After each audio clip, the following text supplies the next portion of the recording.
છે બંસી. હું ધોરણ 3 માં અભ્યાસ કરું છું. મારી શાળાનું સીમશાળા સીમશાળા છે. મારી વાર્તાનું નામ છે જગુ અને મગુ. એક સુંદર મજાનું નાનકડું ગામ હતું. તે ગામમાં બે ભાઈઓ રહેતા હતા.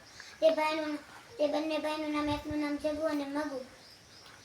તે જગુ બોલ્યો, હાલે આપણે બંને ઘરનું ખાઈને કંટાળી ગયા છીએ, હાલે કે મહેમાન બની જઈએ. તો મગુ બોલ્યો, હાલ આપણે આપણા મામાના ઘરે જઈએ. મામાના ઘરે પહોંચ્યા. મામા કહે, આવો આવો ભાણિયા. અને મામાએ મામીને કહ્યું, જાઓ તમે રસોઈ બનાવી આવો.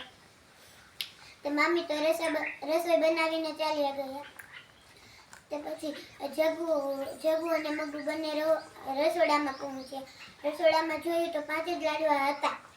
તે મગુ બોલ્યો, આ 5 લાડવા હું ખાઈશ, આ 5 લાડવા તું ખાઈશ. એમ કરી બેને ઝઘડો કરવા માંડ્યો.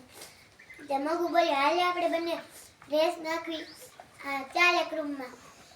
તે બંને એક રૂમમાં ગયા અને તે રૂમમાં સૂઈ ગયા. અને મગુ બોલ્યો, જે બોલશે ને તેને 2 લાડવા ખાવાના, અને જે નહીં બોલે ને તેને 3 લાડવા ખાવાના. તે મામા ભાણેજને ગોતતા રૂમમાં પહોંચ્યા.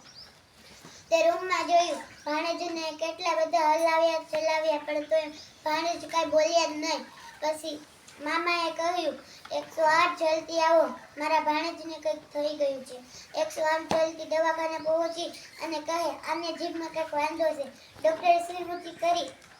ત્યાં જગુ કહે, ઓય બાપા સુઈ ખાવી કરતા 2 લાડવા ખાવા હારો.